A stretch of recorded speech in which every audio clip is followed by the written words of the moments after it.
शिवसेना हिंदू हृदय सम्राट शिवसेना प्रमुख बाळासाहेब ठाकरे यांनी स्थापन केलेला धगधगता पक्ष।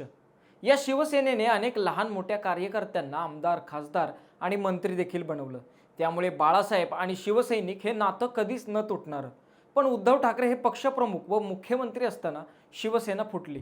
फुटली म्हणण्यापेक्षा शिवसेना पक्ष आणि चिन्हच एकनाथ शिंदे घेऊन गेले। शिवसेनेत बंड होणं हे काही नवीन नाही। नारायण राणे, छगन भुजबळ, गणेश नाईक अशी अनेक मोठी बंड शिवसेनेने पाहिली आहेत। परंतु जे 2022 साली घडलं ते कुणीही विसरू शकत नाही। पण उद्धव ठाकरेंची शिवसेना फुटण्यामागे नक्की कारणे कोणती? याला जबाबदार कोण? उद्धव ठाकरे, आदित्य ठाकरे की अजून कोणी? पाहूयात या व्हिडिओमधून। शिवसेना फुटण्याचे किंवा उद्धव ठाकरेंना सोडून जाण्याचे प्रमुख कारण म्हणजे शिवसेनेची अनैसर्गिक महाविकास आघाडी सोबत झालेली युती। 2019 ला उद्धव ठाकरेंनी स्वतःला मुख्यमंत्री होण्यासाठी ही युती केली असे त्यांच्यावर आरोप केले जातात। शरद पवारांची राष्ट्रवादी व काँग्रेस सोबत गेल्याने अनेक जण नाराज होऊन ठाकरेंना सोडून जात आहेत असं बोललं जातं। यामागचं दुसरं कारण म्हणजे संजय राऊत। महाविकास आघाडीत उद्धव ठाकरेंना घेऊन जाणारे संजय राऊत होते। संजय राऊत हे शरद पवारांचे माणूस आहेत असे आरोप केले जातात।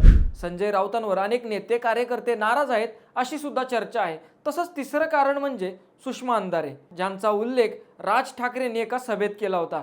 सुषमा अंधारे यांनी सेनेत प्रवेश करण्यापूर्वी हिंदूंच्या देवदेवतांवर आक्षेपार्ह विधानं केली होती। तसेच बाळासाहेबांवरही एकेरी टीका केली होती आणि तरी देखील त्यांना पक्षात घेतल्यामुळे अनेक जण नाराज झाल्याचं बोललं जातं। 2019 ला झालेली महाविकास आघाडी, संजय राऊत, सुषमा अंधारे यांचं पक्षात वाढलेलं वजन यामुळे शिवसैनिक नाराज होऊन शिंदेंकडे जात असल्याचं बोललं जातंय।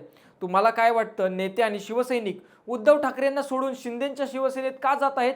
बिनधास्त बोला आणि आपल्या चॅनलला सबस्क्राइब नक्की करा। धन्यवाद।